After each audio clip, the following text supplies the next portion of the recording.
by introducing you to the panelists who have taken their time to join us this evening and help us with our mission here this evening.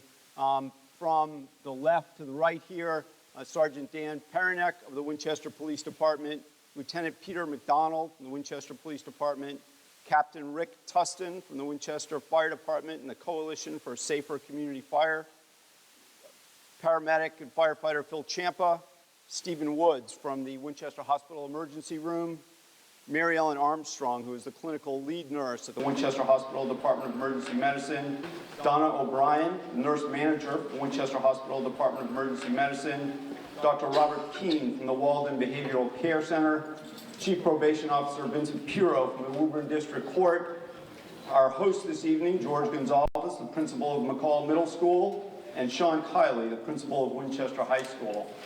In addition to these panelists, we're also fortunate to be joined this evening by a number of people from the community who have either are with us now or will be with us during the evening. I'd like to introduce those to you. Richard Howard, our town manager, Jennifer Wilson, the chairperson of the Board of Selectmen, our police chief, Kenneth Albertelli, Bill McAuliffe, the superintendent of schools, Officer Phil Koss, the school resource officer, Dr. Jen Alina, the assistant superintendent of schools, Susan Verdicchio and Cindy Boney from the school committee, Jessica Pfefferman from the Board of Health, Dr. Mark Albanese from the Cambridge Health Alliance, Mark Aria, our athletic director, Amber Haynes from the high school adjustment counselor, Lauren Winterer from the Winchester High School Connect and Commit program, Sal Caravello from St. Mary's, Rebecca Levine, the director of the Winchester Youth Center, Jeanette Collegier, the president of Winchester Parent to Parent, Janine Lavoie, the assistant principal at McCall Middle School here, Leslie West, the assistant principal at McCall Middle School, Krista Russo, the chairperson of the Winchester Coalition for Safer Community, and Doc Butler, our ever-present leader and cajoler, the program manager of the Winchester Coalition for Safer Community. I would also like to represent, or I would also like to introduce, rather, two very important elected officials who have joined us this evening. Our newly re-elected State Senator Jason Lewis,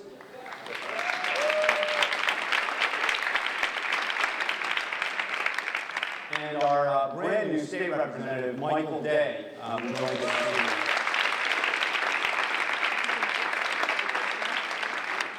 After 180 days out on the campaign trail, Mike left his family again tonight to join us here this evening. Very impressive, and we're greatly appreciative of that. Our purpose here this evening is to educate each other about what's going on in Winchester with respect to the various health crises we face in our youth community, to inform each other about what we're observing in the community and what we can do to combat that, to introduce each other to the various resources available to us as a community, and to work together about what we can do this evening as we start this discussion and what we hope we'll be able to do in the future as we continue this discussion. The opioid crisis is one which has been well observed both in the country and at the state level, where the governor has formed an opiate task force crisis in response to the statistics which are overwhelming both nationally and at the state level. At the state level, from 2000 to 2012, the number of non-intentional fatal opiate overdoses rose 90%. In the year 2012 alone, 668 residents of the Commonwealth of Massachusetts died of a non-intentional fatal opiate overdose. This is an important problem for us to face up to. It has been accurately labeled an epidemic and a public health crisis. As we start this evening, we want to observe that given the recent heroin-related arrests in Winchester, the state's declarations that opioid addiction has reached epidemic proportions, our goal is to have an open and honest discussion with each other and the community stakeholders and address four main issues that our community and others around us are dealing with each and every day. Those issues are battling the influx of heroin, marijuana, and other drugs into our community, dealing with alcohol and substance abuse among both teens and adults, understanding the correlation between mental health issues and self-harming behaviors, and finding the resources available to inform and guide us all as we address this problem. Most importantly as well, it is to stand here together tonight and to use our resources as a community to help the people who are battling these problems and to help each other as we as a community battle these problems, address them intelligently and forcefully, and provide each other the resources we need to address the problems that face us. Dan Pernick will address some of the things that the Winchester Police Department is seeing and that they've observed as they address these problems in the community. Great. Thank you, Peter. And as the liaison for the Winchester Coalition for a Safer Community, working with Dot and Krista and the panel and with Peter, this evening what we decided was to put some talking points out from each of the professionals that are here on the stage, and then let us speak to those just a time frame, a couple of moments each, and then be able to eventually open it up to a forum and have questions asked of us and see if we can help address some of these issues. So I'm going to run through a number of slides right now. As you can see, we pulled some stats from 2013, 2014. The marijuana, as we all know, today marijuana is a civil citation. It's no longer an arrestable offense. But what we saw in 2013 are 18 and older, 7 citations issued, 18 and younger, 4 citations in 2013. We went ahead and in 2014, up to this date, 5 citations and 3 citations for 18 and younger. The 18 and younger receive a letter, the parent receives a letter at home. They're asked to do a 4-hour educational program and 10 hours of community service for youth under the age 18 and younger when we issue a citation.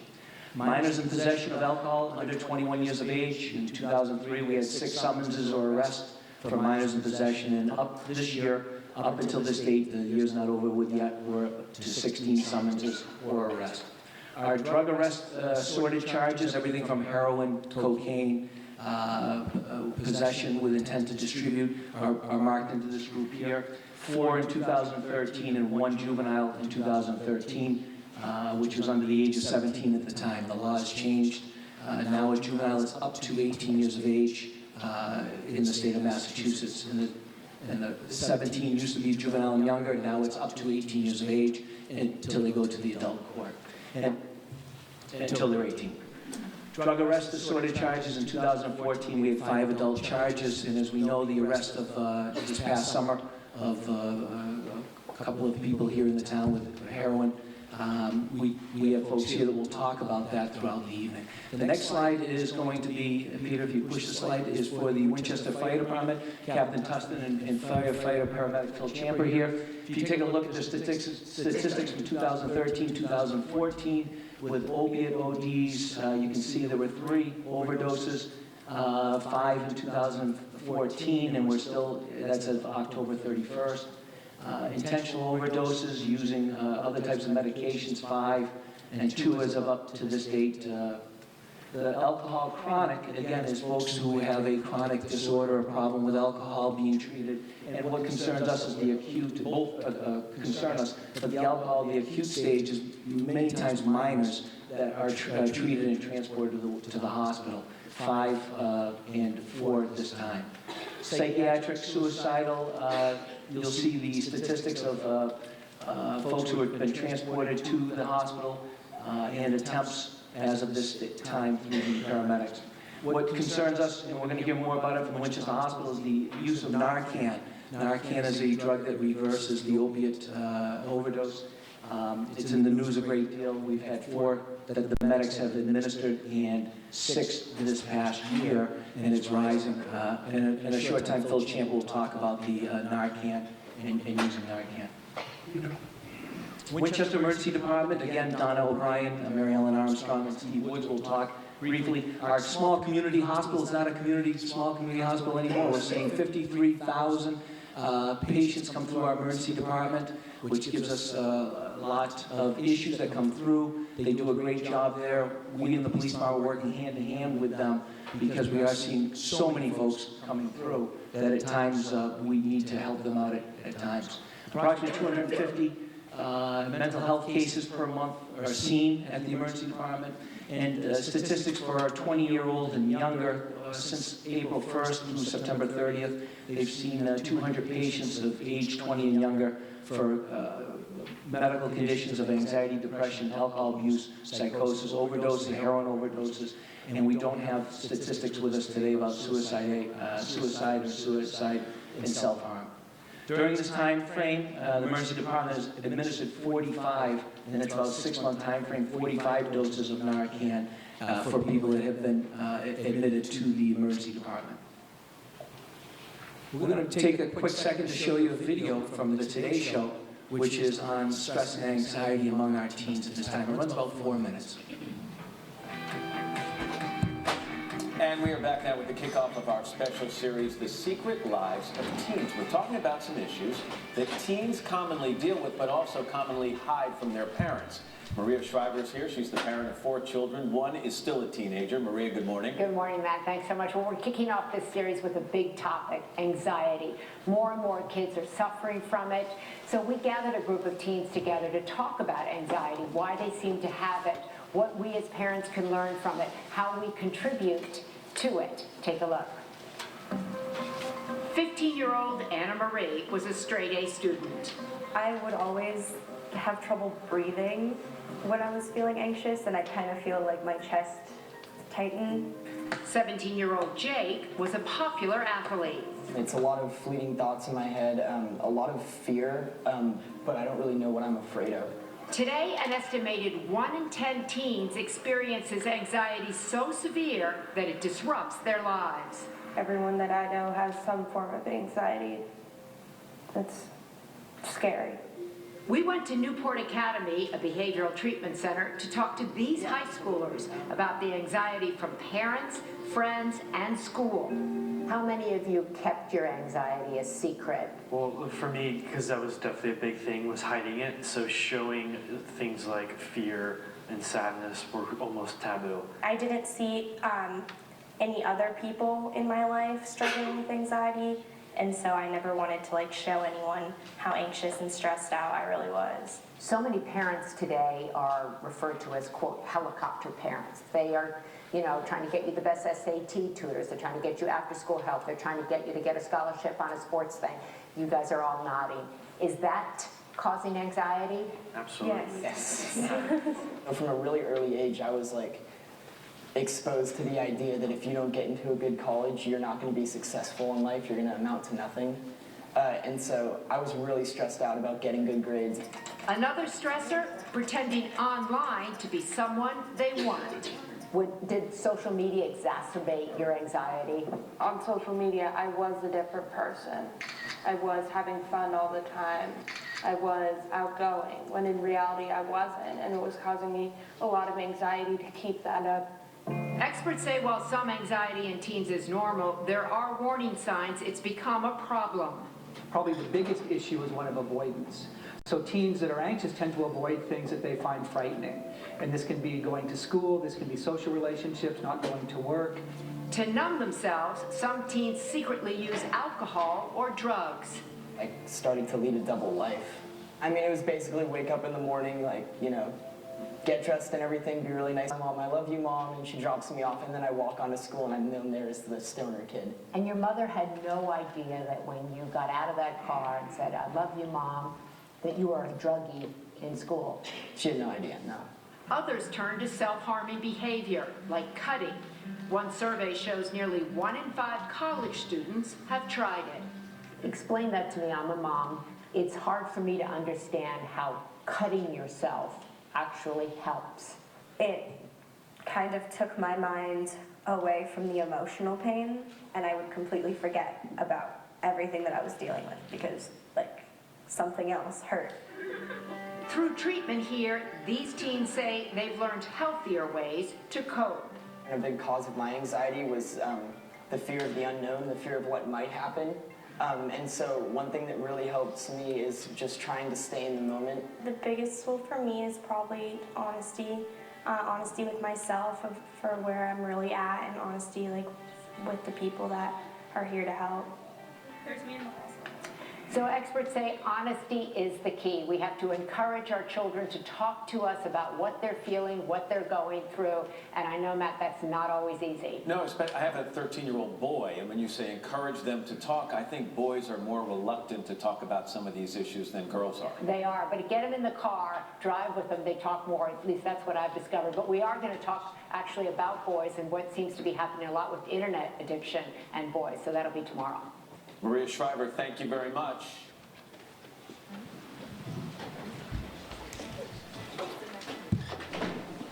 The next section we wanted to just bring some points to is Vin Piero is the Chief Probation Officer from the Woburn District Court. We've been very fortunate to work with Vinny and create a program called HEAT, Heroin Education Awareness Task Force. It's a one in the state, one in the nation type of program.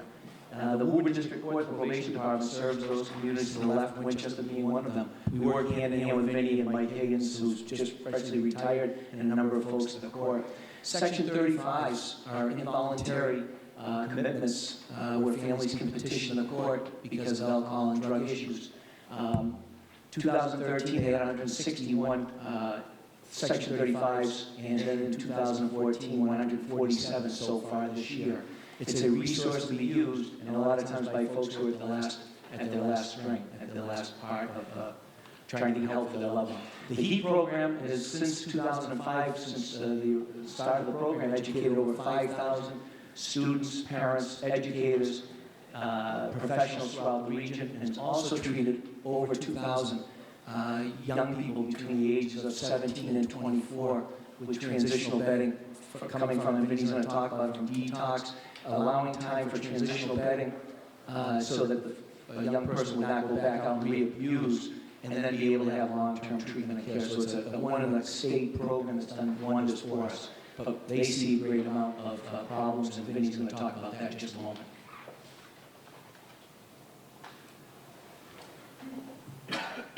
The issue this evening that Mr. Haley spoke about was heroin.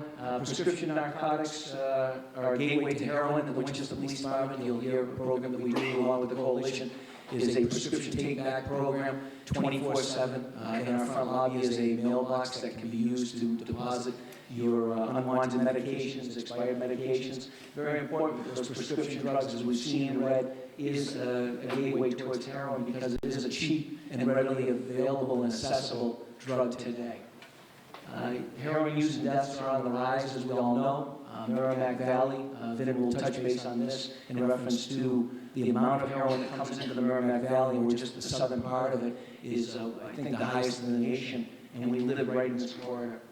We want you to talk to loved ones and get them the help they need, and also to do some prevention work before the fact, before we get in over our heads. Know how to recognize signs and symptoms of abuse, overdose, and what to do in cases of an overdose. Again, Phil Ciampa, Steve Wood, the folks from the hospital, and Vinny will address this in just a couple of moments. CPR training and nasal Narcan treatment is very important. We've been able to reverse many deaths through this epidemic.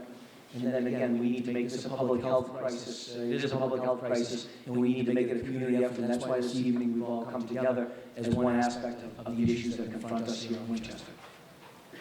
This is a brief video, runs about 3 minutes and 50 seconds on prescription medication, the transition. This is an outstanding program that this young man in high school has put together, and we hope to bring it to our schools with Sean Kiley and George Gonzalez shortly.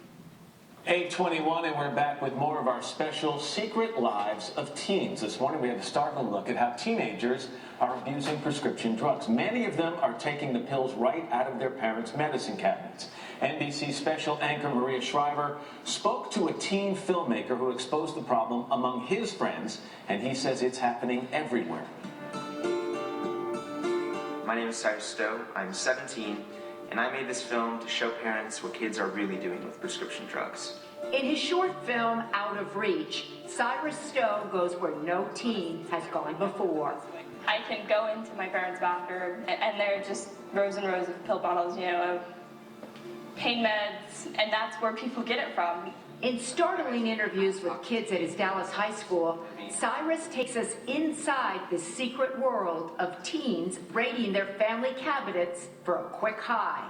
It doesn't look harmful. There's no needle, and they have no idea what they're taking in a lot of cases. He exposes what experts say is a national problem. My friends, they have these parties. Basically, they all bring their parents' old drugs, just prescription drugs, and they pour them all in a bowl, and they just take them. So what we found out was we'd go into the restroom, and students right before a test would go into the stall, pop an Adderall, sometimes snort it, and trade more hard drugs like Oxycontin, hydrocodone, and just take them as if it was vitamin C. And it's spreading to middle schools. A recent survey found prescription meds are now the #1 most abused drugs among 12 and 13-year-olds. But most parents never warn their kids about the danger. We see parents modeling the wrong behavior. They share pain medicines with their kids. They share antibiotics among the family. But when they're misused in any way, not only can they be dangerous, they can actually be deadly. As a mom, Sherry Rubin learned that the hard way. We get the phone call, and they said, "You need to get to the hospital. Aaron's not breathing." Her son Aaron was a high school football star with a bright future. But behind his parents' back, Aaron was an addict, secretly abusing painkillers to get high. How in the dark were you and your husband about his habit? Extremely in the dark. And we were involved, parents, in the religious training, in Boy Scouts, in the PTA, in their classroom, and we still had no idea. One night, all that changed. Aaron was at a friend's house and accidentally overdosed, leaving him with permanent brain damage. Today, he can't talk or walk. His parents must care for him around the clock. The challenges that he and our family have to live with every day are insurmountable. You view Aaron as a soldier in a war. Do you think our kids are at war with prescription drugs? Absolutely. We need to educate ourselves so when your child is approached to take this, it's just like marijuana but better. They will have the proper knowledge to not take it. Every 14 minutes, someone in our country dies from a prescription drug overdose. It's a message Sherry and Aaron now take to teens across the country. If one kid in the room listens and makes a good choice, they've saved their family a tragic heartache. That was Maria Shriver reporting. You want more information and you want to learn the 3 things that parents can do to prevent prescription drug abuse? Head to today.com. On November 19th, at the Lincoln School across the street, the coalition and the schools will be presenting the 2013 Youth Risk Behavior Survey. This survey is administered to our middle school and our high school students, and it was administered in November of 2013, and the results are back. I'm just going to go through a couple of slides, just some middle school slides, a couple of high school slides, and then we're going to transition to self-harm, and then Dr. Bob Keene will be introduced to spend a little bit of time with us bringing this all together before we open up to the rest of the panel. The lifetime of alcohol, tobacco, other drug prevalence in middle school, as you can see, this is our middle school here.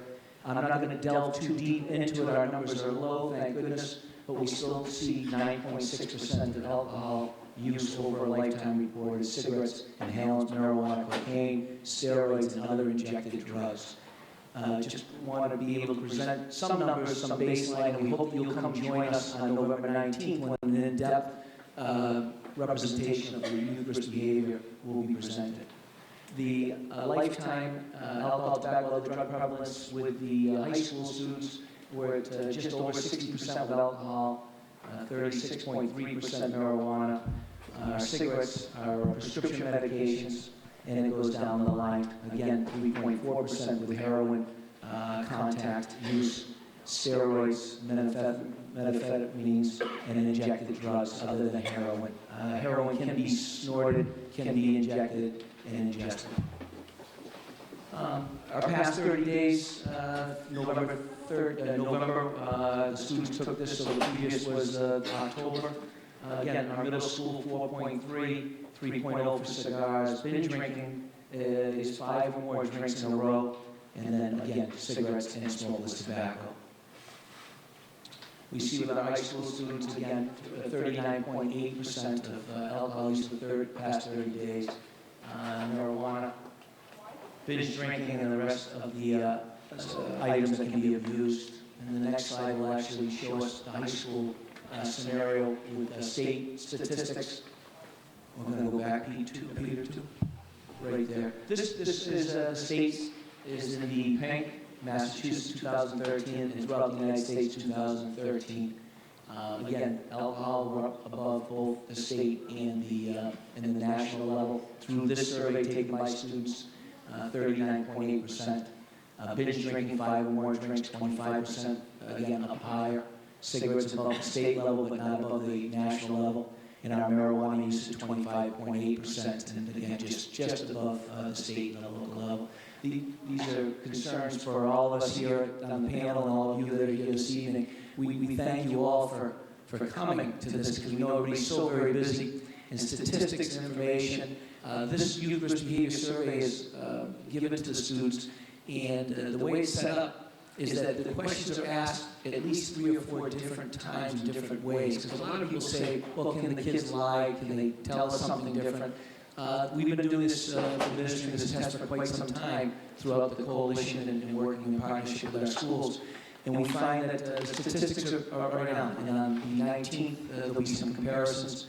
We have been dropping, and we'll bring that more to you, but this does concern us here with the state and the national averages for this past year. I'm going to just have you take a look at some of the depression, suicidal, ideation information, because again, Dr. Bob Keene's going to speak to us for about 10 minutes or so in reference to bringing this all together. So these are for 12-month prevalence among high school students here in Winchester. The next is the past 12 months. Again, we're staying at the high school level of hurting or injuring themselves. And if you hit it again, Ms. Daly, and again, you'll see by grade, and then one more time by female and male. So we need to keep our eyes open there. And we'll do one more. And again, the sense of felt sad or hopeless, considered suicide, made a suicide plan, or attempted suicide. Again, the national average is way above us, thank goodness, but it is quite a crisis. And I know that Mr. Kiley's had a lot of unfortunate experience with suicide coming from another school district, and we've all had it, and we'll be talking about that shortly. And now I'd like to introduce to you Dr. Robert Keene, who's joining us this evening, and as Dan said, will address us now. Dr. Keene is the Assistant Vice President of Clinical Operations at Walden Behavioral Health Care in Waltham. He's responsible for the daily operations of clinical and inpatient services there, program coordination, utilization review, and clinical training. The Senior Behavioral Health Administrator with more than 30 years of experience treating diverse patient populations within the mental health field, and he's the former Deputy Commissioner at the Department of Mental Health of the Commonwealth, who collaborated with the team to design the Bureau of Substance Abuse Services strategic plan for the Department of Public Health. We're very fortunate to have Dr. Keene with us this evening. Dr. Keene. So thank you very much.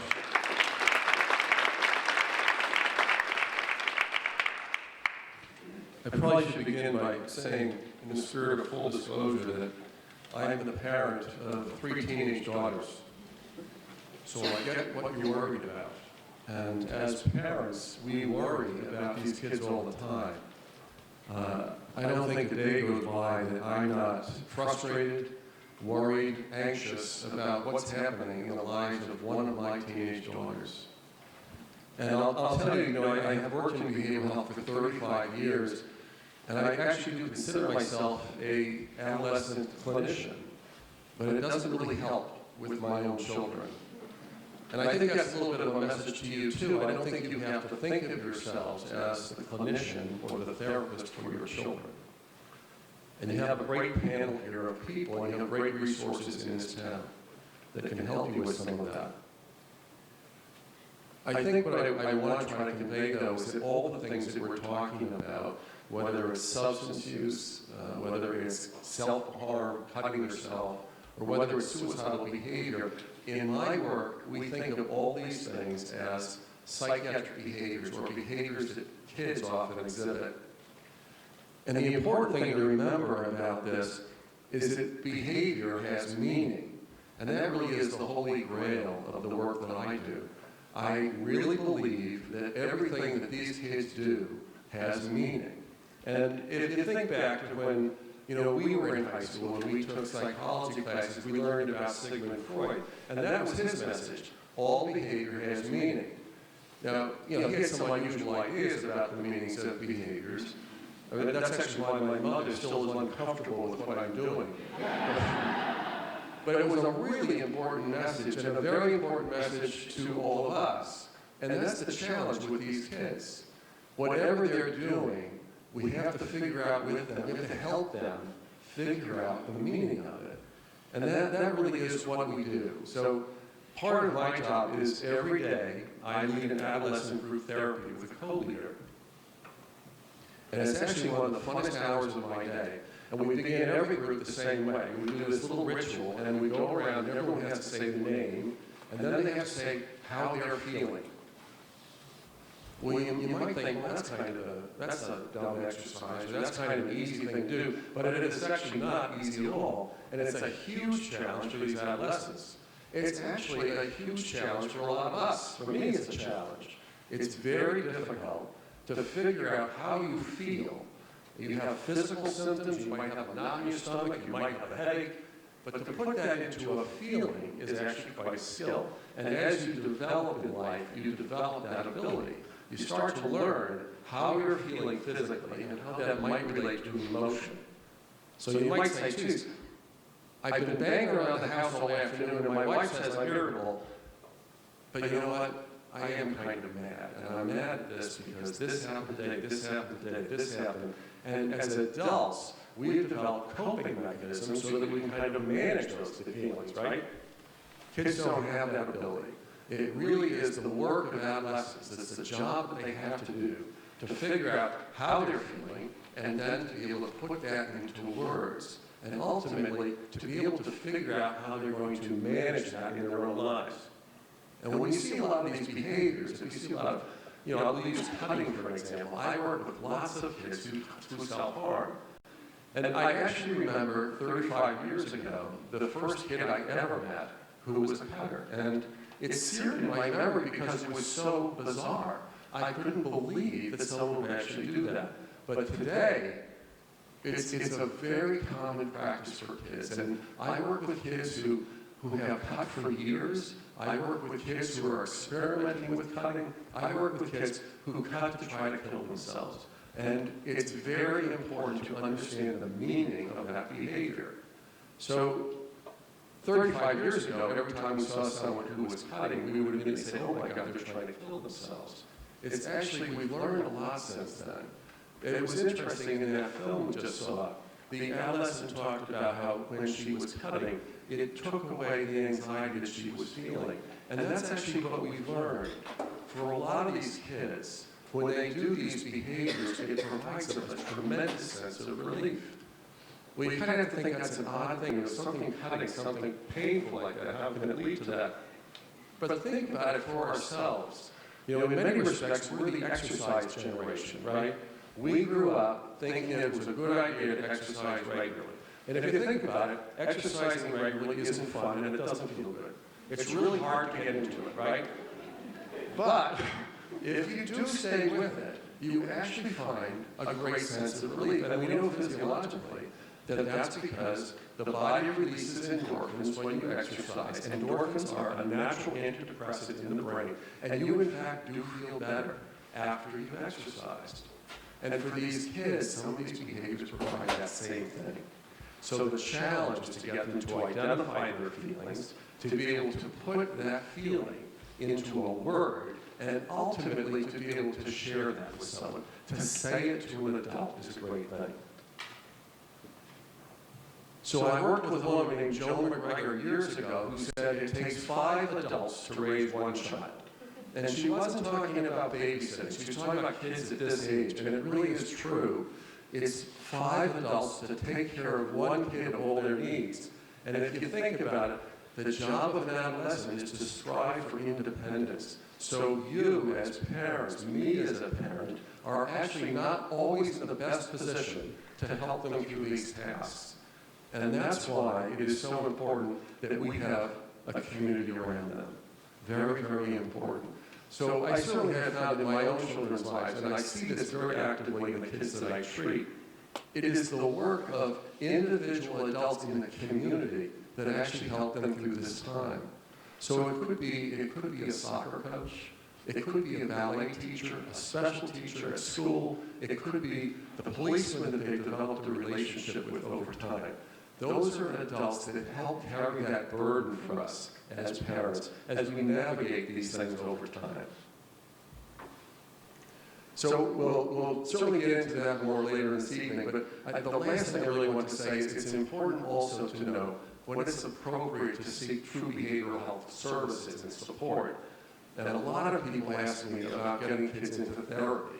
So if a kid has a problem, all kids have problems at different times, at what point and how do you get a kid some kind of support?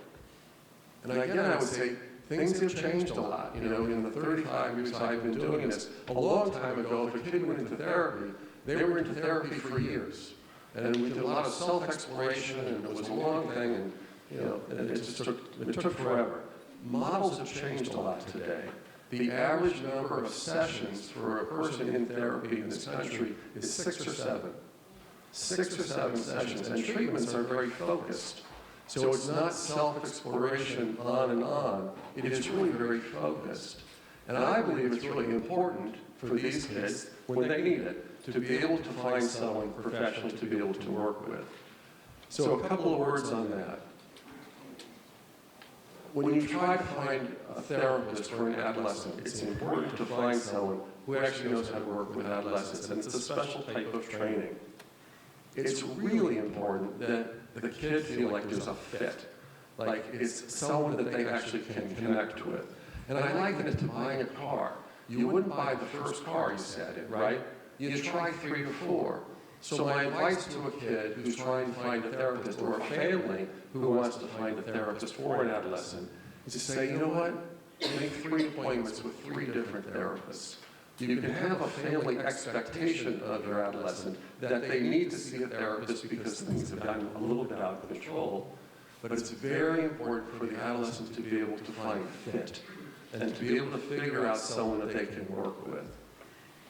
You know, it's a wonderful thing if you actually can get an adolescent engaged in some kind of treatment, and they can actually go and meet with someone for a series of discussions about a problem, and then to have that end. And then perhaps a couple of months later, maybe 6 months later, they might come back to you and say, you know, it might not be a bad idea for me to go back and talk to that person a couple more times. That's actually a great thing. That would be an adolescent who has recognized a vehicle to identify how they're feeling, has relief from it, and then actually sees it as an opportunity to go back and continue that when they need that. And that's a wonderful success, actually, in our work. I think what we'll do is that we'll let the panel continue with what they want, and if you have questions, we certainly would welcome those. And then afterwards, if there were things that I can help with, I'd be happy to stay around and talk with people. But I really want to underscore how important your presence is here tonight as a community.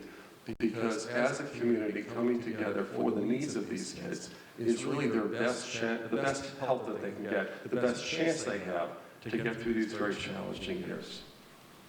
Thank you.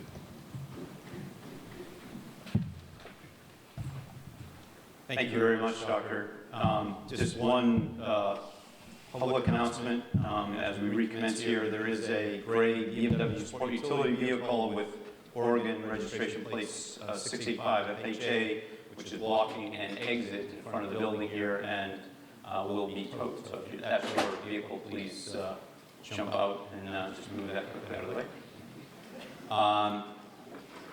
Also, as we're at the announcement phase here, I noted that after having a perfectly pleasant chat with Dan O'Connell, I forgot to introduce him and identify him as one of the people who's present here with us this evening. Thank you very much, Lieutenant. And this is a list Dan will take us through of the people present here this evening, the programs available. This evening, we wanted to present some basic information, some talking points, and have Dr. Keene speak for a brief time. We wanted also the coalition to talk about partnerships and stakeholders, and that's what the coalition's done for quite some time now. And there's a number of folks that belong to the Coalition for a Safer Community, and the folks here, we all work together on a regular basis. But these are some programs in 2014 and 2015 that we'll be participating in one way or the other. The Youth Risk Behavior Survey, again, November 19th, will be presented. The monthly parent conversation at Winchester High School and McCall Middle School. It's a coffee hour once a month on a set date. Phyllis Greenspan is here from the McCall Middle School, and I believe Jessica Haynes is here. Jessica's going to be running the program. There she is, right there. I'm sorry, Amber Haynes is here from the high school. It's a great opportunity for any of the parents in the community at both schools to come in and have coffee and find out about current events and topics and be able to talk about it, get some answers, bring some thoughts, bring some information, and exchange information so we can help everybody. The partnership with the school resource officer, Phil Kloss, is a great asset with the Winchester High School. Myself, I've been fortunate to work with the McCall Middle School and work with the elementary schools. We're here for the community. It's a great resource to educate, to eliminate some of the issues, small issues that we can deal with, and then encourage students and families in the community to do well. And then the last part, unfortunately, as police officers, we have to enforce the rules and the laws and the regulations. But our goal is to do a lot before we get to that point so we can solve some of these problems before they become bigger. There's an app presentation between Connect and Commit, which is an organization for service out of the Winchester High School, approximately 250 students that are looking to put an app together for us to help us with the coalition and get information out to you folks and to the kids via the phones and the applications to share. Dr. Keene is going to be coming back to do a workshop for us with stress, self-harm, and suicide. That'll be coming up and will be announced. We're fortunate to have former NBA player Chris Herron. Chris is a good friend of Principal Kiley's and also Vin Piro. We've seen him present many times. It's unbelievable presentation that Chris does. He's living this. He's working day in and day out to help families and deal with it. So in Winchester, we're going to be having the presentation, I believe, in April, and also there'll be a parent night at the Lincoln School that evening to meet Chris and hear his story and what he's doing for us. Social host liability seminars, very important. The social host laws that we deal with day in and day out, parents having young people to your home or leaving your home for dinner or a movie or going away for a weekend. There's very important rules and laws that govern you both civilly and criminally, and we try to educate the public, and we will be doing more of those. Dot Butler has about 500 of them, but we have a tip 411 line that Lieutenant O'Connell and Lieutenant McDonald watch and look at every single time that a tip comes in. We want to make sure that you're aware that it's not a 911 call. Don't plan on expecting an immediate response. It's a tip long-term, drug investigations, some type of social issue that we, the police department, can help solve or work on. It's an anonymous tip line, and we have handouts that we'll be sending, and we've been, it's been instrumental since January, and we've had probably close to 40 tips, 37 to 40 tips since January, that some of them are stop signs been knocked over, but a lot of them are drug, alcohol. We've been able to diffuse and stop a lot of situations before the fact by having people text to us, and we also have the capability to email or text back to you anonymously, knowing it's coming from us to ask for more information, and it's been very helpful to the police department and the town. Our medication take-back program, 24/7, is the public safety building. Please, any used medications, bring them in, expired. We will go ahead and dispose of them in the incinerator up in North Andover, burnt at a very high temperature and done environmentally safe. Also in May, they have the Take-Back Day along with the Hazardous Waste Collection Day that the Board of Health does. Lots of tobacco education. Smokeless tobacco has been a big key, and that's going to come back along with cigarette and the e-cigarettes that are out there. Texting and driving, you'll see signs and lots of work that Sergeant Grew and Dot Butler have been working on.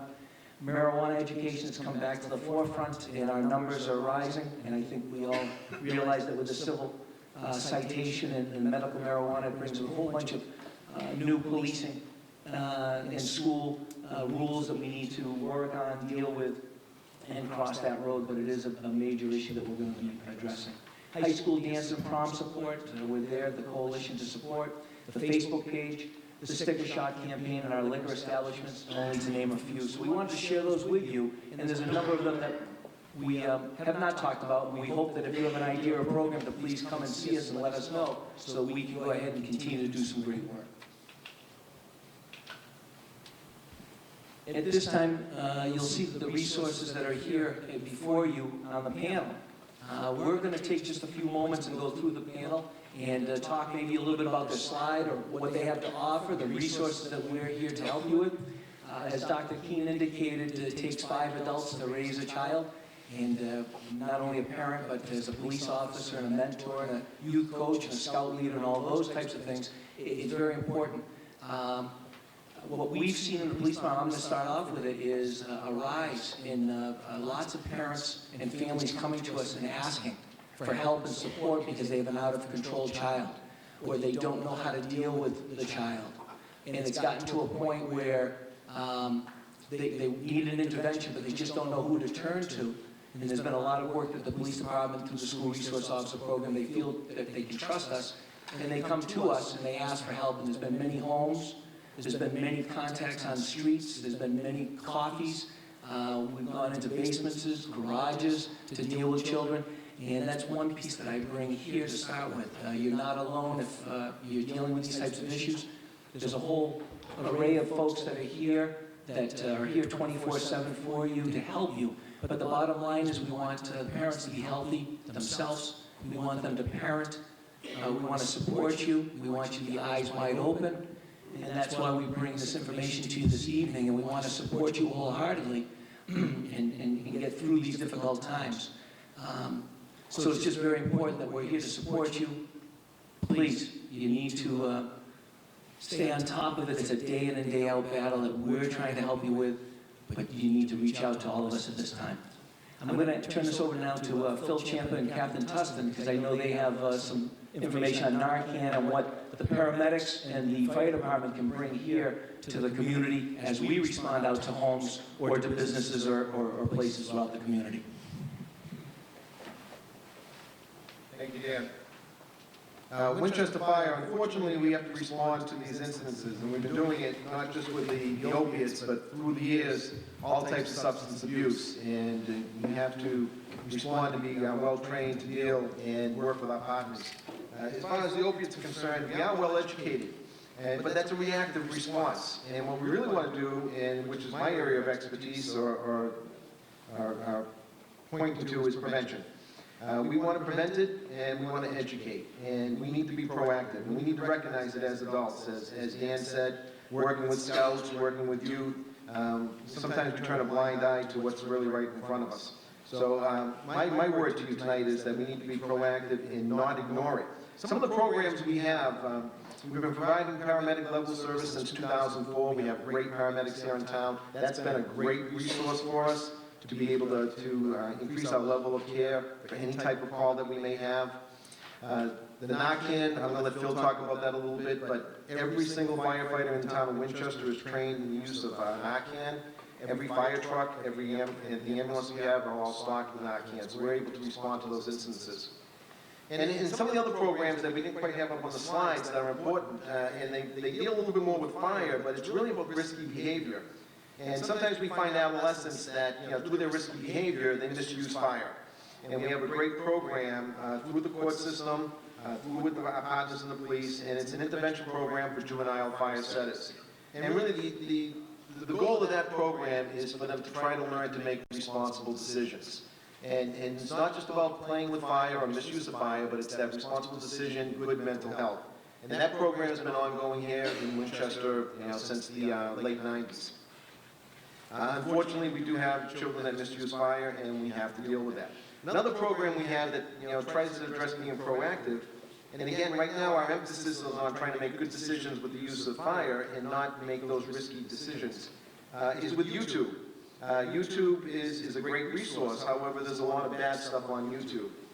So about 7 years ago, we started a program in the state that we call our YouTube contest, where we asked high school students to produce a 3-minute YouTube video with good behavior.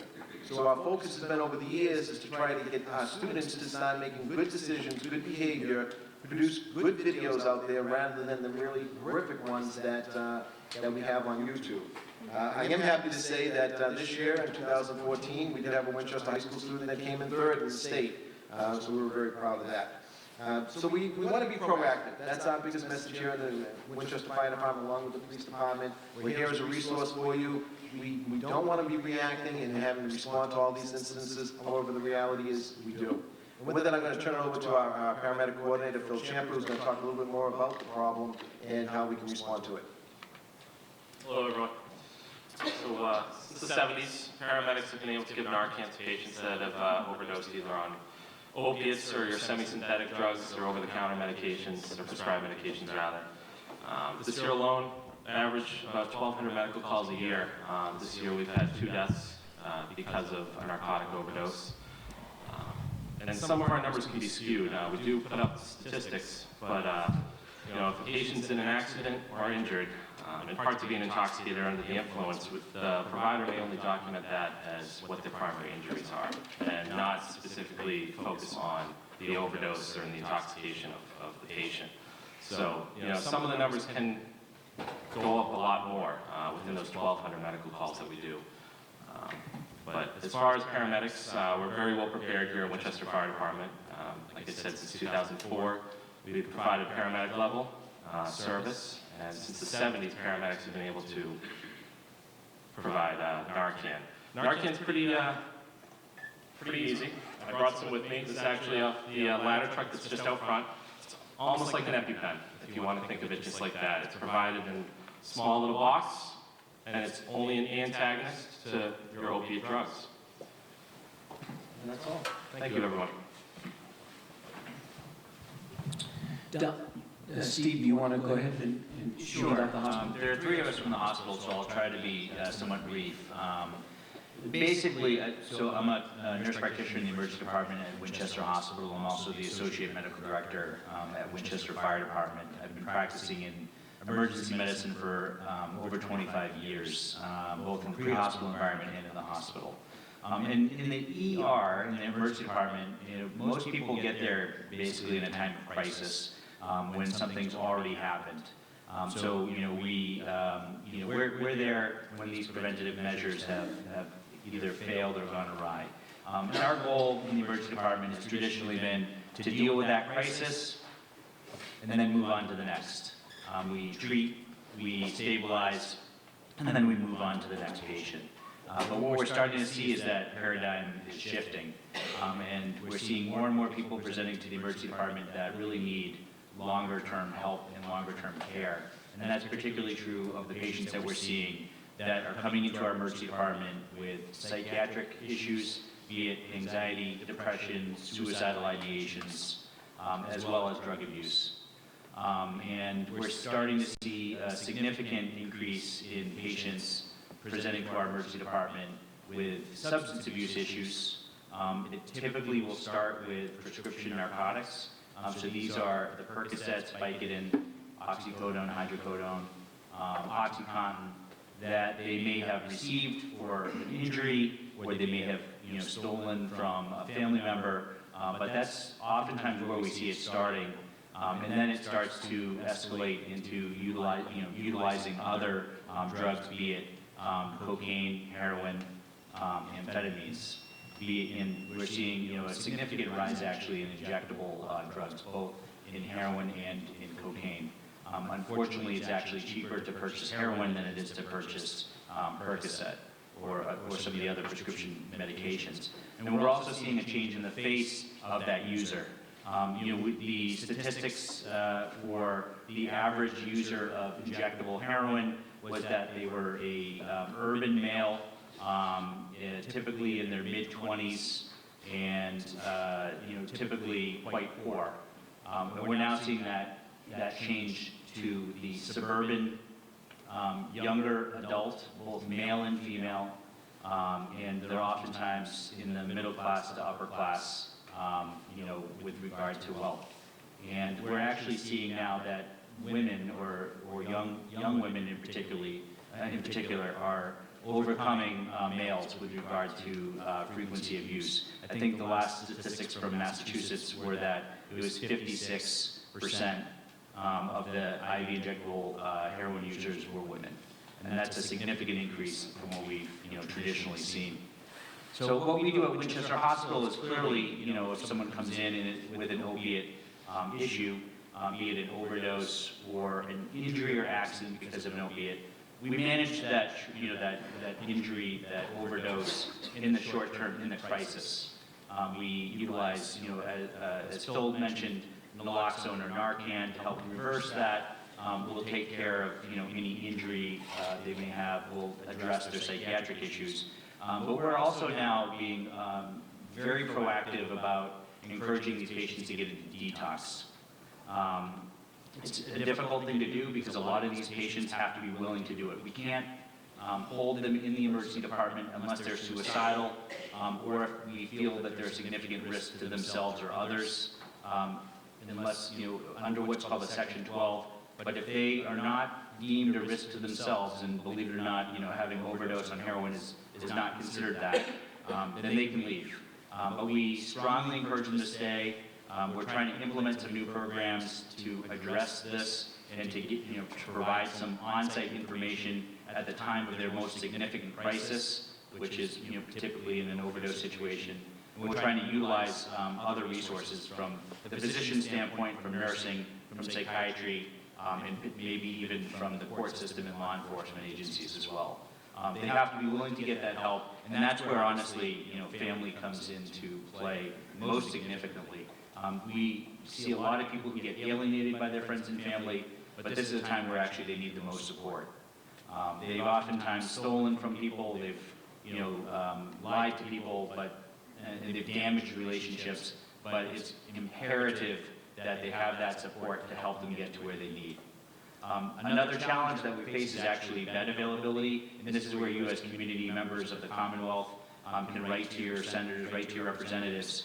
The current system in place does not, have enough beds to meet the needs of what we're seeing in this growing epidemic of opiate abuse and of psychiatric issues. And it's imperative that we reevaluate that system and get, an increase in the number of beds in a system to get these people into those beds.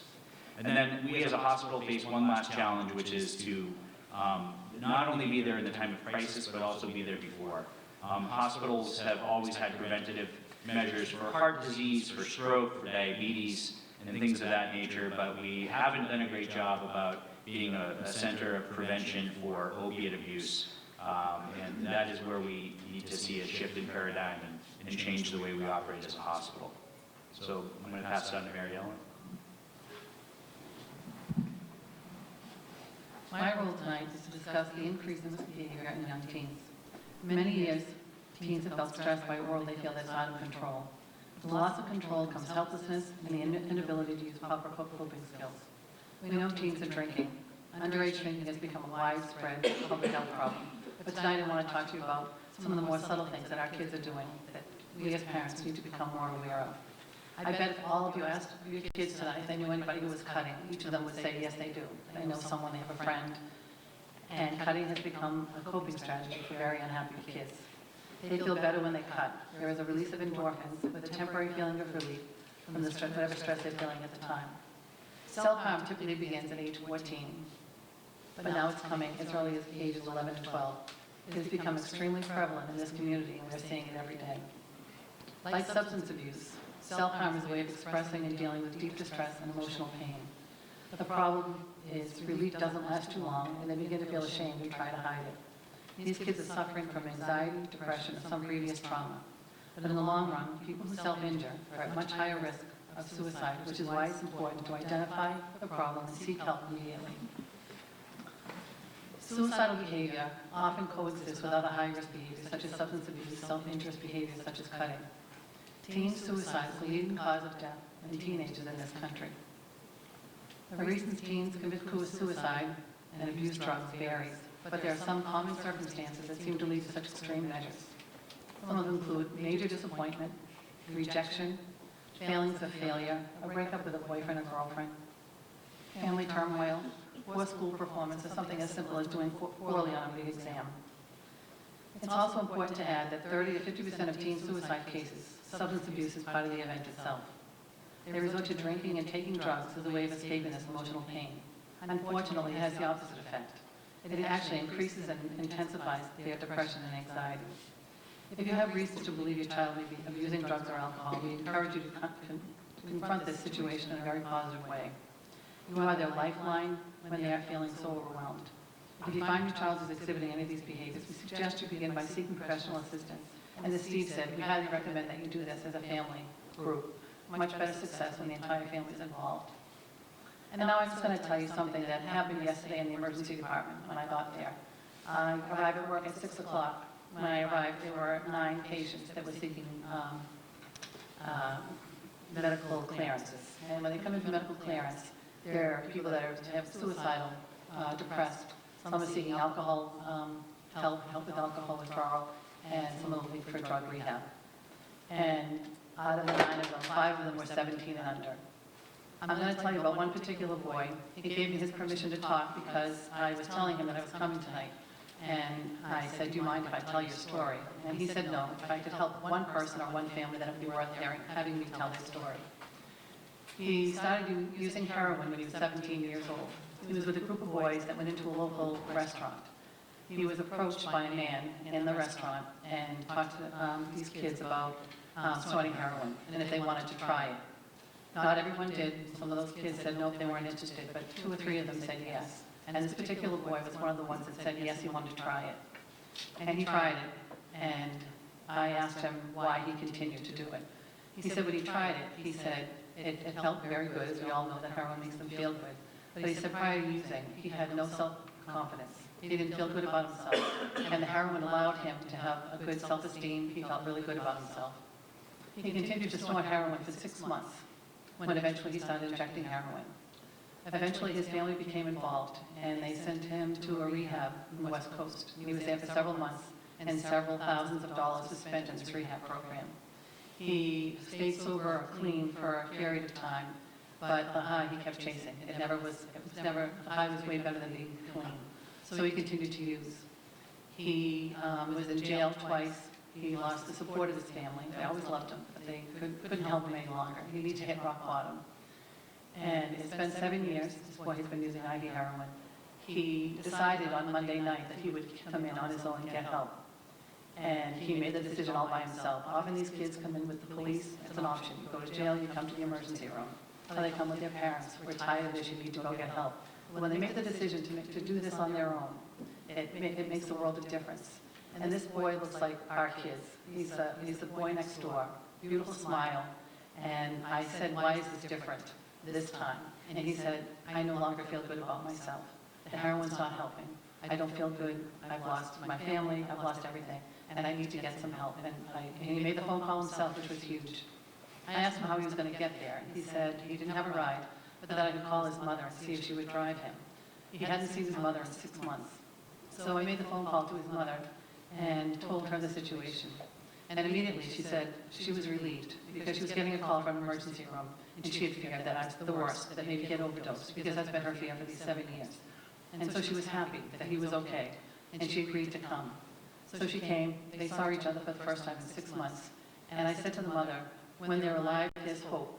As long as we keep them alive, there's hope, and there's always going to be hope. And I watched them walk out, and I really believe that this time, this boy is going to change. And we have resources that help them. During the night, he came in on Monday. He received counseling from our McLean clinician, who we have in our emergency department. So he received help and support, and he received help and support from the nursing staff. So Donna O'Brien will speak now more of the resources that we have to help our kids. I'm not quite sure I have a whole lot to say after that story that could be any more impressive. I need to tell you that Mary Ellen is the most compassionate nurse when these kids come in. You want her by their side. I first want to say you really should be commended for being here, and more so the coalition for having this, because this is a huge problem. And just to let you know, the statistics that we showed from the emergency department, that's a small snapshot. We had been noticing for a very long time that there has been an increase in depression, anxiety. 9-year-old kids coming in depressed. They're trying suicide. It's so sad. Yet when I pulled the numbers, it actually validated, I had hoped that it wouldn't, but it validated what we were seeing every day. And it's not just our ER, it's a lot of ERs. Across the state, it is a problem. But I want to tell you what I see when I walk through the department. I've been doing this for 41 years. I've been a manager for probably about 8 or 9, so I'm not at the bedside. I don't have the privilege of taking care of your kids like Mary Ellen does. But I get a chance to walk through that department, and I can't tell you, the pain on the parents' faces is so heart-wrenching. When I see the kids suffering, and I see parents confused and angry and frustrated, and they have no idea how it got to this point, my heart breaks for them. All of the nurses are so compassionate there. And I don't know what it is that we can do to help you except be there for you. And like Steve said, it's not really about taking care of them at that moment and giving them the Narcan. It's trying to get them to not get to that point.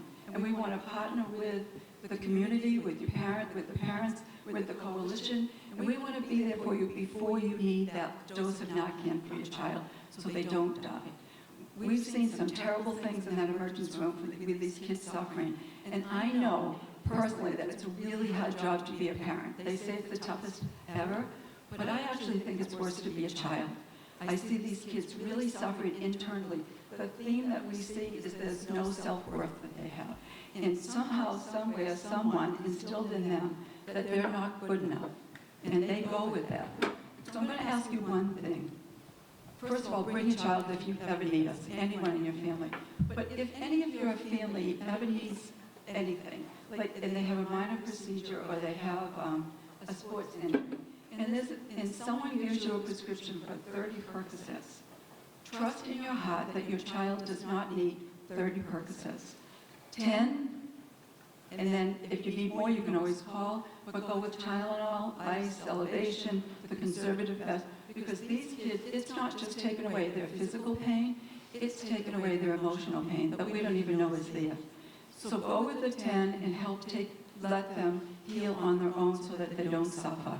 But to let you know quickly, what we do, 24 hours a day, we have some psychiatric counseling availability. So McLean Hospital is there, on site. We have a state-funded advocates program that comes 24 hours a day that would see your child or anyone in your family.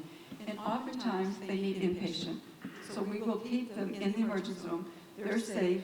They get fed.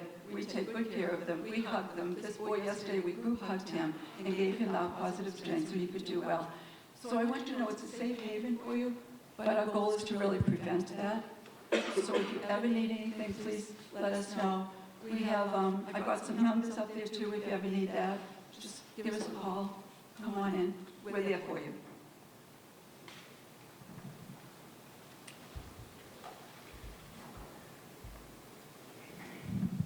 My name is Vince Barrow. I'm the Chief Probation Officer of the Woburn District Court.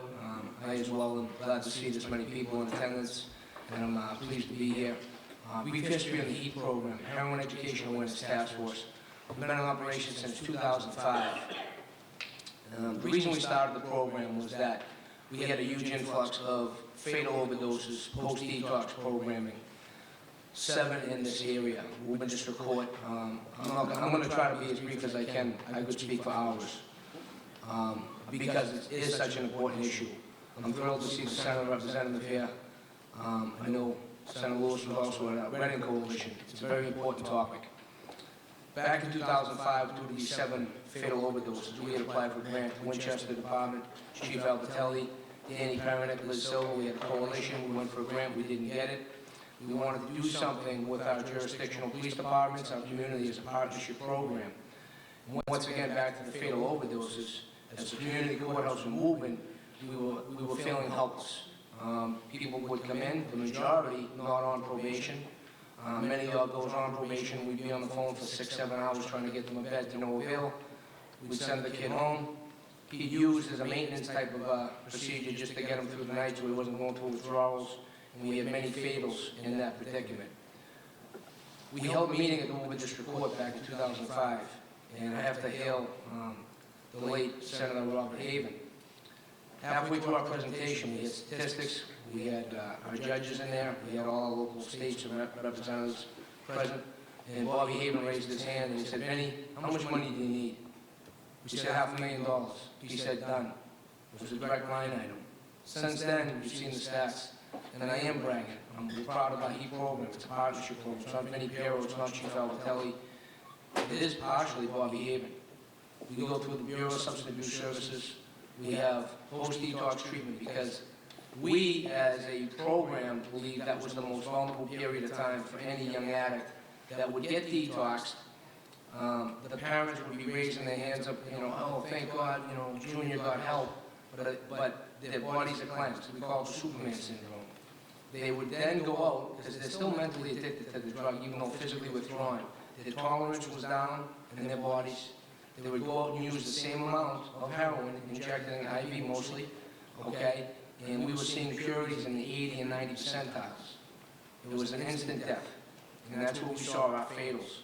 So coming together as a community, we handled that. We got the money, we focused, we had a facility, Leahy Behavioral Health up in Danvers. There is a lot more money through the Bureau of Substance Abuse Services. I have our handouts out there. I'm gonna be hanging around later too. There's numbers in the back. There's websites, but a lot of the information that has been echoed tonight is that this is key. Education leads to prevention. Knowledge is power. This is all what we need to do as a community to address this dilemma that, and it's been referred to as a war, and I think that's an understatement. Because these kids are always going to be a few steps ahead of us. We have the internet we're competing with. They're manipulative. Mike Higgins, who was my coordinator in the program as well, he always says, be a parent. You know your kid better than anybody else. Please don't come to the courthouse and dump your kids on the front steps and say, my kid's addicted to heroin, what can we do? I want to hear from you when he's doing cocaine, when you find some residue in his pants, or when you're doing laundry. You have to pick up on the symptoms and signs of drug abuse, the opiates. These are good kids. These are athletes that suffer injuries. And Winchester is probably our least affected town in our community. We serve Woburn, Burlington, Stonehams having a big issue now. We as a program, and I've been known to say, well, you don't sugarcoat much, Vinny, and I don't. I say it the way it is. We can't hide from this. You can't turn your back on it. And it's affecting everybody. It does not discriminate. It doesn't matter what your economic, whatever the situation, doctors, nurses, we speak to everybody. And the message is if you can reach one family, a parent, the kids don't want to hear from me, they don't want to hear from us. But we can give them the tools, the resources, the websites, parents, support groups. There's so much information out there that we need to tap into. Woburn District Court is one spot you can do that. Probation is technically not even statutorily involved with a civil process, which is a Section 35. We have taken it as part of our job description because I believe in it. I believe it makes a big difference that the parents be educated, that you've tried all the other skills and tools that you've been provided with, the resources, and you still come empty-handed. And kids are overdosing twice in one day. They're coming out of Narcan and saying, why did you bring me back to life? You ruined my best high of my life. The stories that I could tell you, that everybody on this panel could tell you, are just, they're scary. They're scary. So in a nutshell, once again, you have a lot of resources in our pamphlets and some other things that we need to act together. We need to educate ourselves to be prepared to go to battle. Because in 2005, our numbers were bad, and then they've only gotten worse. The DEA has labeled Lawrence, Mass. as the most environmentally rich source of heroin in the entire country. And we always say, Woburn District Court, I grew up in Somerville, and I thought, a tough Somerville kid, Woburn a joke. I tell you, 20 minutes from Lynn, 20 minutes from Lawrence, 20 minutes from Roxbury, 20 minutes from Lowell. You're a high, Mike Higgins calls it the highway to hell. You can get anything you need via the internet, and these kids bringing things to school. They are not afraid to put a pill in their body. They grew up on the pill generation, and I agree wholeheartedly with what Donna says. Elevation, ICE. Real quickly, we had a kid, Johnny Hickey, who did jail time. He almost died dealing drugs and doing drugs. And he sums it up by saying, when I was 12 years old, I broke my ankle at the Boys Club playing hockey, street hockey, and I went to the doctors. They put my foot in a cast, and they told my mother, give me St. Joseph baby aspirin as required. When I was 19, I sprained my wrist playing basketball. I went to the doctor's office. I got a 6-month supply of OxyContin and said take as needed. So there were a lot of issues at hand here. But once again, we're not going to win it overnight. It's a long, long battle ahead of us. Please reach out. Education, once again. I applaud everybody for being here tonight, and I'll be around to answer any questions later. Thank you. Welcome, everyone. My name is George Gonzalez, the proud principal of McCall Middle School. I just want to thank you for all coming out tonight. It's good to see so many people here in the audience tonight. I continue to be honored, amazed, and proud to work with such an amazing community. It does take a village to raise a child. I think we all understand that. That's especially true when we're having a difficult time with one of our own children or even a student. I utilize the same techniques I do with my own children as I do with the students here at McCall. When they don't listen to me, I ask someone else to talk to them. When that person can't get through, someone else talks to them. It takes 5 adults in any one child's life. Well, we have 125 adults here who are given their 110% every single day. Working closely in this community, working closely with all of the various groups and members, we're trying to be as proactive as we can. If we recognize there's a concern, if we recognize there's a danger out there, we need to throw some education in place. And we do that through programming. We do that through our primetime activities and what we talk about with students. We do that through various assemblies, presentations, evening events, and we do that by trying to communicate as much as we can with you.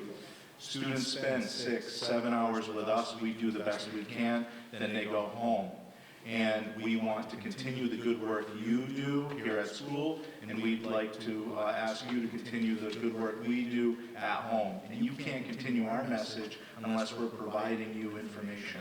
So we will continue to work with the Coalition, the Winchester Police Department, Fire Department, and anyone and everyone who has a good idea, and we'll bring programs in, and we will address whatever the needs are of our students. And if we're doing things right, we're addressing things well in advance. If we know there's a danger coming, let's insulate, let's protect, let's prepare our students and children, and let's raise them to be resilient and stand up for themselves and build self-esteem. It's a hard job, but I believe strongly that together we can do it. And we have data. We have a lot of data that speaks about what students are doing that we're not so proud of. And we have data that shows what students are trying and what they think and what others think. But the data that's harder to come by is the make a difference data. That person who had a conversation with the student, he didn't do something silly that afternoon, or he knew how to say no. And I'm very proud of the parents that I work with here in Winchester. I think you do an amazing job with the children, with your children, and we see that in school every day. And frankly, the students I see every day here at McCall, they don't look like these students when I look at some data. And it worries me because they do such a good job in school, how they interact with one another, how they interact with the adults here. And if they're feeling pain in any way and they're finding releases for how to deal with that pain, then we can certainly put in programming and education and supports to help them. And we've done that, and we will continue to do that. So that's just our commitment to work with all of these groups and try to do right by your children and treat them as if they were our own kids, because we can't ever go wrong if we do it that way. Sean? Thank you, George. My name is Sean Kiley. I'm the new principal at Winchester High School, and I'd also, like many people have already said, I'd like to thank you all for coming out. This is actually quite impressive, the turnout tonight. Very, very impressive. Being a Lawrence, Massachusetts native, born and raised, it's a subject that's very near and dear to me. I'm the principal of a high-performing high school. We have 1,209 students, and they're all different. They're unique, and they learn at different levels, and they come from different families. And I couldn't begin to tell you about all their personalities. But in a nutshell, we have on each end of the spectrum, we have seniors who are trying to figure out their lives right now, and that's a difficult thing. I think they're realizing after this week they only have about 120 days left of high school, and they need to figure out what they got to do, and that's a stressful thing. And then on the other end, we have a few hundred freshmen who are coming in trying to define themselves or trying to just figure out what they're going to be over the next 3.5 years. And in the middle, we have sophomores and juniors who are taking the all so mighty, life-changing assessments, MCAS, PSATs, SATs, and they're being faced with a lot of stresses themselves. And as a principal, it's really, I have such a respect for the teenager. I do. We looked a little bit about statistics tonight, and we saw some 40%, and we saw some 25%, and we saw some 30%, and that's eye-popping. But on the other end, we can't forget about the 70% who aren't doing it, and we can't forget about the 60% of the kids who aren't doing it, and I have a lot of respect for those kids. And sometimes they get lost in the mix when we're talking about those, and they need to be applauded for the choices that they've made throughout their life as well. With that said, I can tell you that as a principal, in my philosophy with my teachers is that I will never, ever give up on a kid. If they are using, if they're having a problem with drugs and alcohol, I think I described it today to someone as to have like an unshakable belief in these kids. And if they are caught up in this stuff, then we're going to walk through it. And we're going to walk through it proudly. But I'll always bet on these kids. I will. We talk, at the beginning of the year, we talk about data. And every community loves data. But really, the overarching piece of data that I want is to end the year with the same amount of kids that I started at the high school. Nothing more, nothing less. And I said it at my first faculty meeting, and I mean it wholeheartedly. And I don't know, you'd be very, very proud of your kids, but I'll never give up on them. And I would hope that I'm surrounding myself with a staff that doesn't give up on them either. Thank you.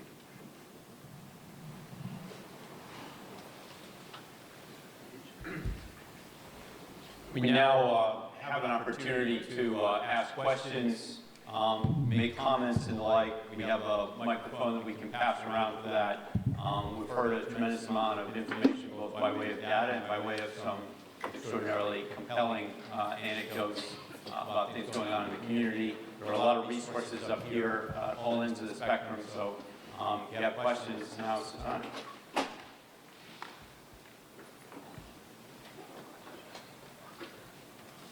Yes. The first thing I want to say is I'm so thrilled to have our municipal and high school principals here. I'm thrilled to have them here because I think that the things that they both do, that I think is important about all the worries that we might have is that they both address and prioritize school culture. And the ways they do that are unique to their populations, but it addresses that whole feeling of connectedness. And I think if your kids feel connected, whether it's peers or adults, we're like halfway there. One of my questions would probably be to the hospital, and I'm not an expert on this. I don't know my phone, that's why I have it. But one of the things I'd like to see from the hospital would be programs at the high school that target wellness and are free of charge. And I'm wondering if the hospital has any programs at the high school like that. Is there anybody that can, I know that's like a hot question. Does anybody want to speak to that? We do have a community health institute at the hospital, and they do focus on wellness. They do a lot with adults, and I will definitely find out if there's something targeted that they can do, or maybe you would know. When we have asked, they have come.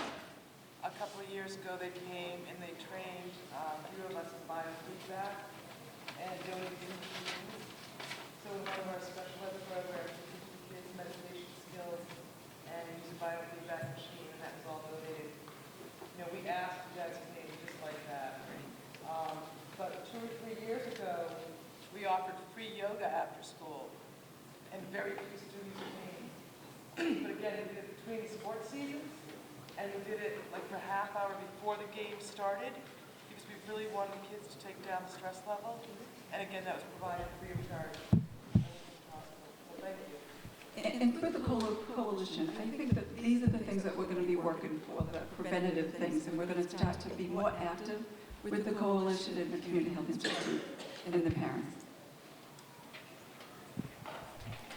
Dr. Keene, are there any programs that you've seen or observed in terms of school-based programs that are particularly effective or helpful for the general population?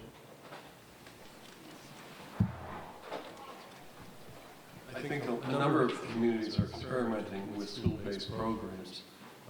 There was actually a very progressive one done at Brookline High School, and I know Newton High School has been very involved. Newton High School last year had a number of suicides that occurred within the school system, and have been very involved, linking together as a community, but very involved in the issues that you're talking about, trying to identify the stress level that many of these kids are feeling and mechanisms to try to reduce anxiety for them. And I think they've been very successful. It followed actually a model that was developed in Needham after a number of suicides had occurred there. But very much community-driven and really trying to figure out ways for these kids to feel a greater degree of relief from some of the pressures that they're feeling. Yes, go ahead, back there. Focusing on the 70% of people that you said are not using, I talked to a lot of people that were coming here tonight, and I was finding more and more that there are parents of kids that aren't using, but those kids are very distressed that their friends that used to be good kids have slipped into using pot, for example. And they've said, I can't believe they're doing this, they used to be good kids. Do you have any programs for those kids so we can hold on to them and give them coping skills when they might be tempted? Sean? Okay, so we talked a little bit about school culture first, and I do think it's the hidden curriculum. I really do, at the high school level. And programs per se for kids, and you talk about marijuana usage and how I don't think I'll ever meet a heroin addict who went right into heroin. You know, it is what people start with, you know. I think the key program that I would push over there, it's not a program that you purchase. I'm a big fan of it's about people, not programs. Otherwise, I think every high school in the country would have purchased a program that fixes every high school. I'm into the listening program, you know, listening to these kids and creating an environment where these kids trust us, trust to come to about their friend. You know, such and such is going down this wrong path. Can you talk to them? But we need the kids to feel like they have someone to go to that can help them. We do have the typical programs. We have our health programs. We have our, you know, outside agencies. We just hired a rock star adjustment counselor who has just, you know, I can't walk. You know, let's give her a round of applause. She, I can't. There she is, Amber Haynes. I don't walk by her office every day that there's always kids in there. I don't think I've ever seen anything like it. I mean, they've immediately taken to her, and I'm going to be leaning on her as well. But yeah, I think it's like one of my favorite quotes is, nature has given us 2 ears but 1 tongue, so we should listen twice as much as we speak. And I think that's the program that I'm trying to push there. So kids can talk and hopefully identify some of those friends that they really, really care about. But yes, we have the typical programs that most high schools do. We're going to try to change that. We're going to turn the culture around so kids can come to us. There was a question here. Yes. I thank all of you for being here, and I want to say that I think us parents, we need to pledge to each other, I think, to speak up, because I think kids don't get to abusing on a regular way without experimenting. So I would say, speak up when you see the kids who are high. Speak up when you see the kids who come home from a house party and are drunk, whether they're yours or anybody else's. If we do that, we provide the net ourselves with backup support for keeping our kids safe. And it's rampant, the experimentation. So pledge to ourselves to speak, to call, to say, hey, I find out, my kid was smoking weed with your kid. I need you to know that. And listen when somebody else calls. Listen when a parent calls and says, I'm concerned. Or listen when a parent calls and says, hey, I think kids were coming home drunk from your house. It doesn't mean you were serving, but you may have been allowing, and there's risk, as Dan Pernick says. So speak up, pledge to ourselves. The experts aren't there. We can be the experts for our kids, and speaking up is a good way to keep them safe. So thank you.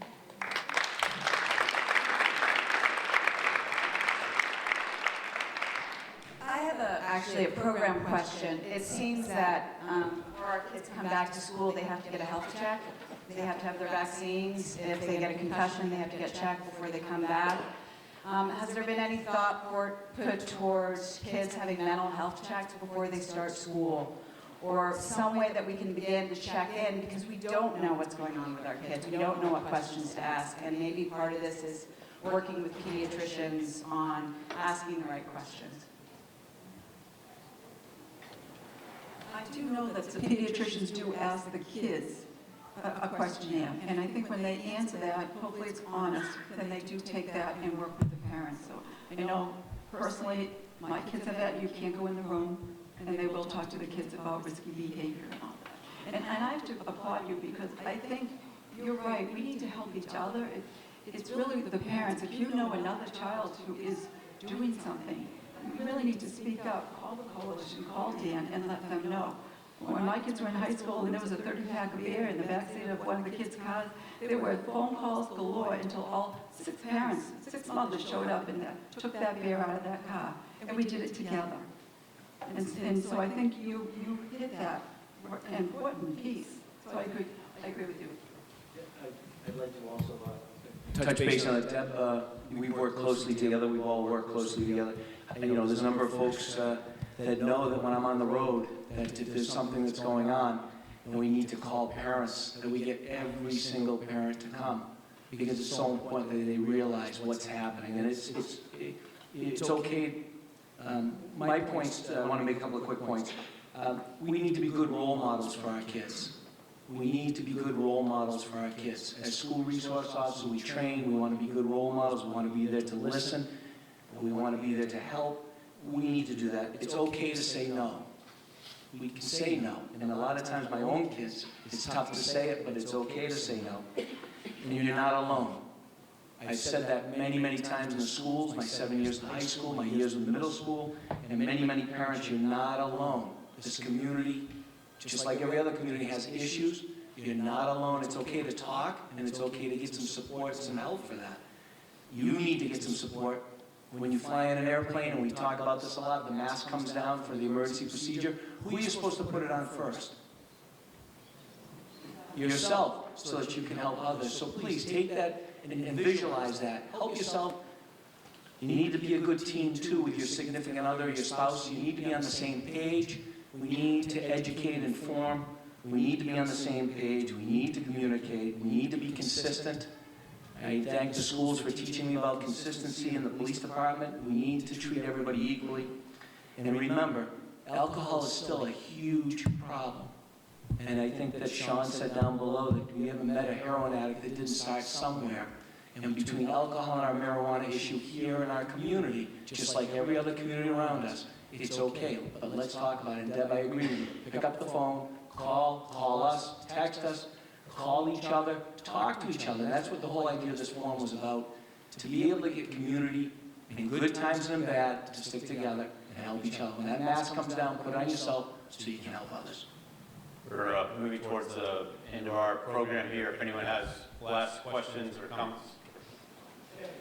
I just have a question. You're all talking about prevention, and I absolutely agree with that. And I actually have a question for Senator and Representative-elect, as well as police officers in here.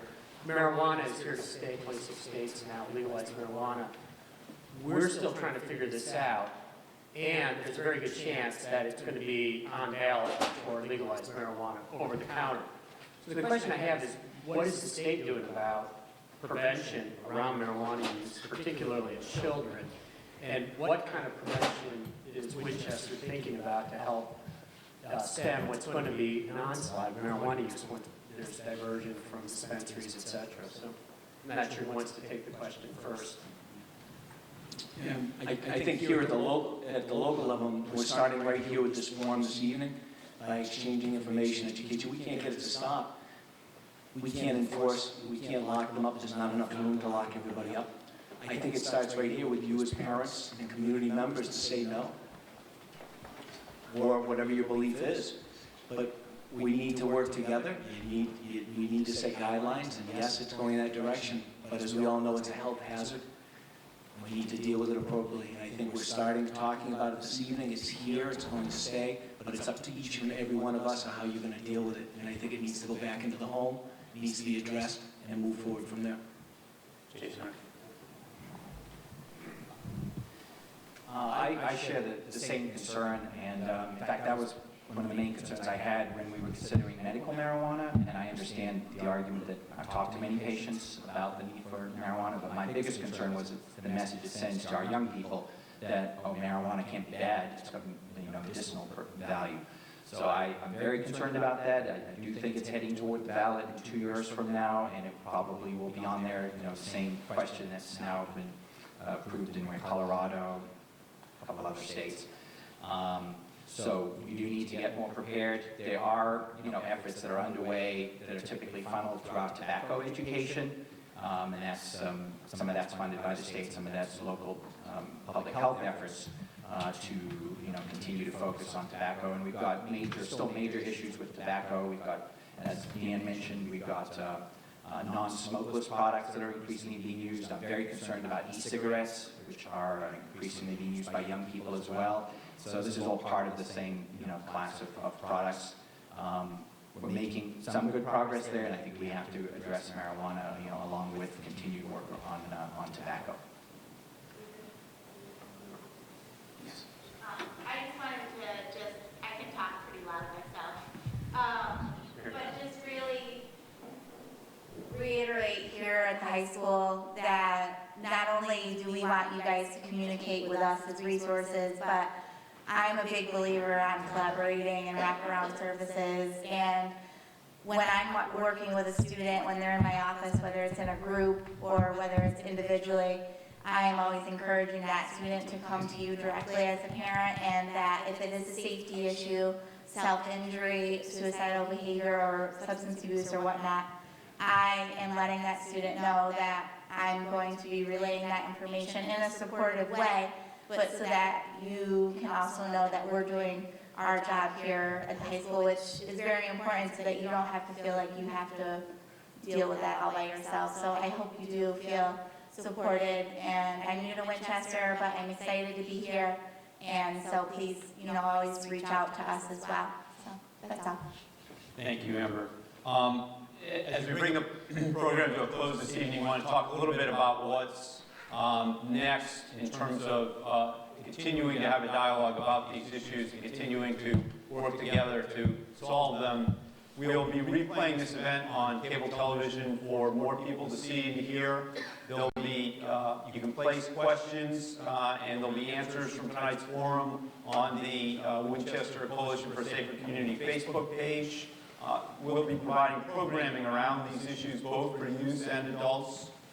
There are resources that are available that we've heard about this evening that are available for people who are in need of those, and we're able to direct others to those who may be in need of them. And most important, I think, is our commitment to work as a community to support one another and have open and honest discussions about these problems. We've had occasion this fall to see just exactly how strong we can be as a community in times of great need. And the emotional strength and empathy of the community, our ability to look out for each other, and our common goal of protecting the youth of our community and helping them grow into well-adjusted adults has been in vivid display this fall. If we can bring that strength, not just in times of tragedy, but in times of potential crisis, and we can let not only the other adults in the community know of that, but make sure that the children in the community feel that strength as well, and know that we're all committed to their safety, to their well-being, and to their health. I think we'll be well on our way to starting to provide an effective battle against this problem. Finally, I'd like to thank everybody who's played a role in putting the program together tonight. The Winchester Coalition for Safer Community, Doc Butler, Chris Russo, and Emery Hill, and Morris Sullivan. The Winchester Police Department, Chief Albertelli, Lieutenant McDonald, Sergeant Dan Pernick, McCall Middle School, George Gonzalez, Sean Raleigh from the high school, all of the community stakeholders and the citizens of Winchester. I'd like to give a special thanks to someone from the police department who's been a great source of strength for all of us and continues to lead us both in this program and in many other programs in supporting the youth in our community. That would be Dan Pernick.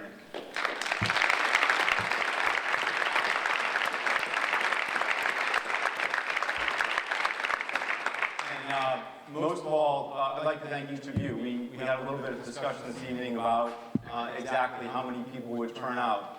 And I know for the people who give their hearts and souls to these problems every day at the hospital, at the schools, in the police department, in the courthouse, it's extremely meaningful to know that there are people out there who are engaged in these problems as well, that they're not alone in the battles that they undertake professionally each day. So thank each of you for coming out this evening.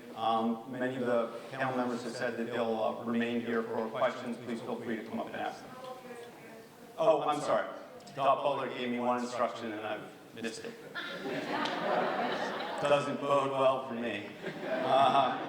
So, back by popular demand, Parent to Parent presents Joni Geltman, a social worker who will speak on the topic of her recent book, A Survival Guide to Parenting Teens, talking to your kids about sexting, drinking, drugs, and other things that freak you out. That'll be on Wednesday, December 3rd, in this auditorium from 7 to 9 p.m. Please put that on your calendar as well. Dot, thank you very much as always.